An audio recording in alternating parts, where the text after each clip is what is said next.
Once you've registered with the IDMA and you've confirmed who you said you were, you're ready to log into the site. So go up to the login button, click it, and we should get a panel in which to enter our username and password.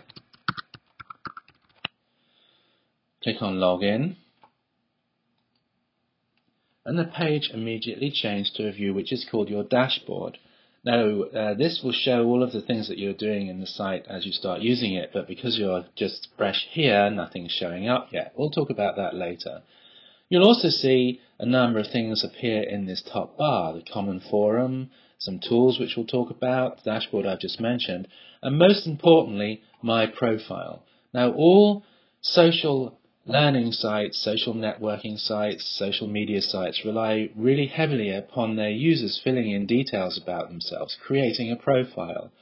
After all, the reason for being there is to find other people who are of interest to you and who you may be of interest to as well. And how can any of that happen if you haven't written anything about yourself? So this is really important.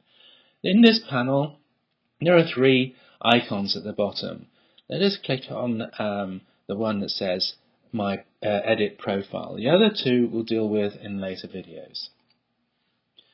So clicking on edit profile brings up an edit page in which you can either type directly or copy in from a word processor some information about yourself. Now, I've just copied some in, but if you do copy from a word processor, you'll sometimes find lots of weird text characters appear. All you have to do is edit those out.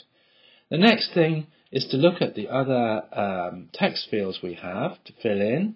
A brief description. Well, I'm a filmmaker and photographer, and I'm in Washington, D.C.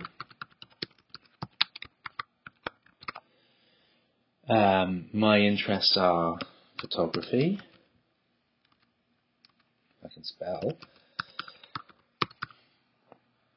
In fact, there's a whole range of things that I've been dealing with before. I'm going to use one of these, but you type in the interest that you have, and also the skills that you have in the next one down. So I'm a filmmaker, and I'm a photographer. Surprise, surprise. Although you'd think I could spell it by now. I'm interested in 3D. I'm interested in digital video. All the sort. Well, I actually have skills in those areas, so I'm filling in the skills section. Now, these words describing both one's interests and skills are the key to finding other people and other people finding you. And there's often a great concern over, especially recently, over privacy and who knows what about who. No more so than in Facebook and clearly in the IDMA. So we have the ability to control who sees the information that we're actually putting into our system. These privacy controls underneath each text field can be altered to suit your requirements.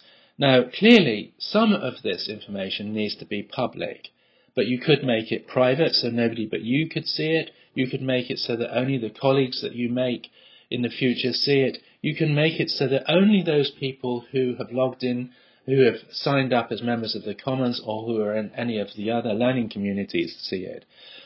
But it's a good idea to have your general information available for anybody who's visiting the site to look at. In other words, it's made public.